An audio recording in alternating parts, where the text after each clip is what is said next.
Welcome to the Lead Every Day show. Our mission is to see a world well led. And our strategy to get there? To empower leaders like you to lead every day. So let's get to work. Today definitely matters, but tomorrow might be even more important for your top talent. Welcome to the Lead Every Day show. I'm Randy Gravitt. And I'm Mark Miller. And we are talking top talent, really under this umbrella of building a high-performance team. But we said that talent matters. It's foundational. It's the foundation of everything you're trying to do.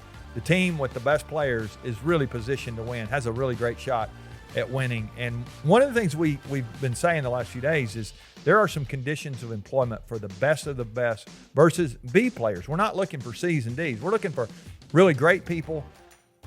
We can live with B players, but we want to level them up.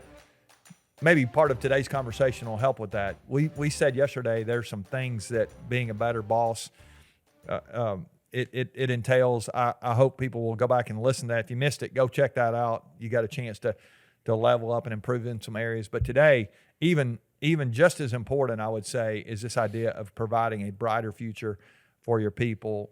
When we did our interviews with 7,000 of them in our research project, we found out over and over again, they're thinking way more into the future than typical talent is. We alluded a couple of days ago that typical talent's thinking about Friday a lot of times. Top talent's thinking about promotions and 401ks and vacations. The future. They're much more future oriented. So yeah. Let's talk today about this idea of a brighter future. I'm excited to have this conversation. Yeah, me too. Well, I like to start even at the interview phase. I believe, based on what we've learned, that top talent comes to an interview with a different set of questions. Now, they may not actually articulate these exact questions, but we know this is what's on their heart and mind. They're asking questions such as, what will I learn here? How will I grow here? How will I be challenged here? What about this work experience is going to prepare me for a better future? We know from the research that folks entering the workplace today are going to change jobs 10, 12, 15 times if the trend continues, and several of those are going to be career changes. Now, some of the older folks are saying, well, I don't like that. Well, you got to get over it because this is what the workforce is about. Now, I think you can offset that, even mitigate that, if you can provide the things we're talking about. I think there's a really good chance that they'll stay longer because if they can learn, they can grow, they can be challenged, they can be given new opportunities within your organization, they might just stay. Yeah, it's a retention play. It's a retention play. It's not just an attraction, but retention as well. It's huge as we think about it. So let's dive in a little more to this idea of giving a place to grow. I think that's one aspect of it, their brighter future. They really do want to improve. I mean, they told us over and over again, I want to get better. I want to level up my career. This is not just about this job. And I think some leaders, when they hear that, they freak out a little bit. And they're like, I don't want them to be thinking about leaving. And I had an interesting conversation with a CEO a while back, and he was talking to another CEO who was thinking about hiring our organization to help him. And this guy was like, you're investing a lot of money. What if you invest all this money and the people end up leaving? The people you invest in, they end up leaving. And my CEO friend, he says, well, I'm much more concerned in not investing in them and they stay. You know, like the goal is not to have them stay if they're not growing. You want to provide an environment where people can get better, where they can grow and improve. And if you can do that, top talented people, I love the way you said that. It's not just you attract them, you actually end up keeping them a lot longer. Maybe they will move at some point, but maybe they won't. I mean, there's so many times. I mean, you're the poster child for this. You stayed 40 something years at one place. And I know people could say, well, we don't live in that world anymore. And we don't. There's some fairness to that. But the reality is you had a lot of opportunities. I had new challenges. You could have left all along the way, a lot of different opportunities. And yet you stayed. And a lot of that, I would say, had to do that you felt like the leadership around you was the way it should be. I mean, no top talented person is going to stay with poor leadership. Yes, stagnation is their worst nightmare. Yeah. Personally, professionally, Top talent wants to grow. Can you facilitate that? Now, I've had a couple of conversations recently with some leaders, and I have not always been as clear as I should have been. So I want to use this as an opportunity to clarify. I think we have an opportunity to help and facilitate the growth of our people, but we don't own it. The individual must own their own growth. And where this came up was from a leader that was basically asking for a hall pass because their organization didn't want to support or help them with their growth. And I said, you cannot give up your agency here.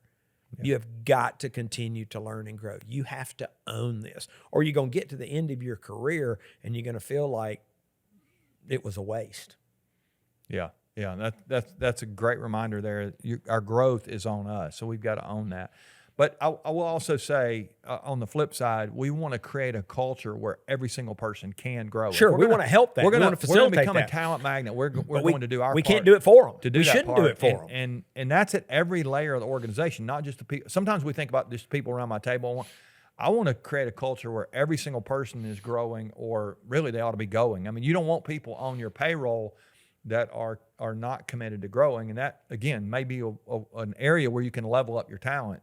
That expectation, sometimes we hire them for a job. If they're doing the job, we're okay with that.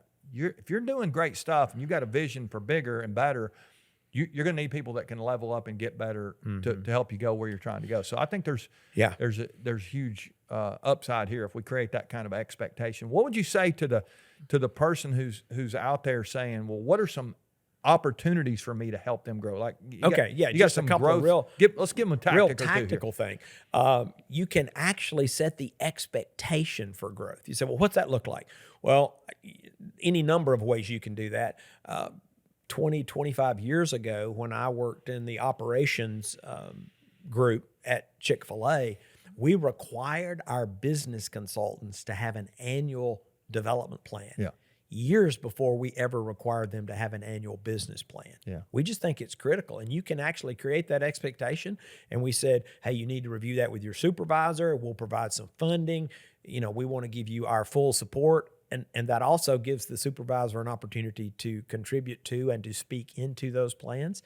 Another thing you can do is set the pace. If you're not learning and growing, it's really hard for you to have the moral authority to ask others to learn and grow. Mm-hmm. You can share what you're learning.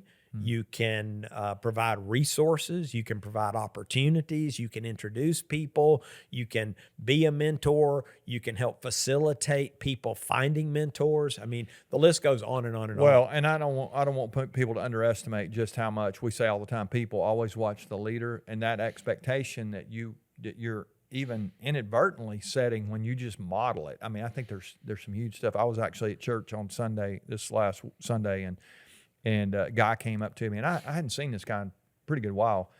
But I'd been around him a lot. About 15 years ago, we spent some time together, and he came up to me after church, and he said, I want you to know that something you did 15 years ago, just basically with modeling growth. And he said it helped me, and I grew more during that time than any other time in my whole career.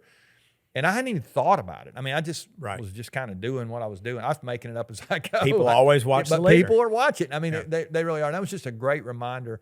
And I think if you're listening here, just be reminded, when I asked the question a couple of days ago, what's it like to be led by you? If you will model what others should follow when it comes to growth, you're going to have growing people around you, or they're going to be very uncomfortable, and it's going to be pretty obvious at that point. They don't need to be, they're not going where you're going. Then you're going to need to invite them to leave your team. But if you've got the right people on your team that are watching you and you're modeling the things that you're talking about, it's amazing what happens when you get a growing bunch of people together. That's what a high performance team does. They don't. It's not just talent. They begin to level up those skills. We'll get into that as we go. But huge opportunity here. Yeah. Let me share one more tactic when you ask how can you facilitate growth among your people. One of my favorite questions, I wish I had stumbled upon this much earlier, but I've started asking it more and more and more and more. Ask the people on your team, the people in your organization, what are you learning? What are you learning? And then just hush and listen. Yeah.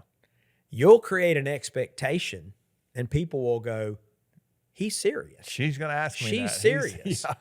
And they don't want to say nothing. Yeah, that's good. And so ask that question and see what you might learn. That might be a great place for us to end today. I would encourage you just to take that question and begin to ask some people around your table, what are you learning? And begin to set this expectation. Everybody grows. Here's what we know.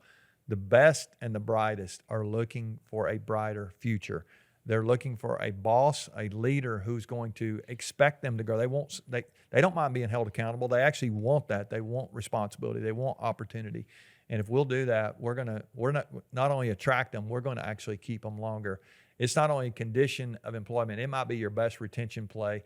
And one of the benefits is, go back to what we're going to talk about later, the results improve when people start improving. So this is a huge opportunity for us to continue to grow. Hope you'll come back and join us as we continue the conversation tomorrow. Remember, the best leaders lead every day.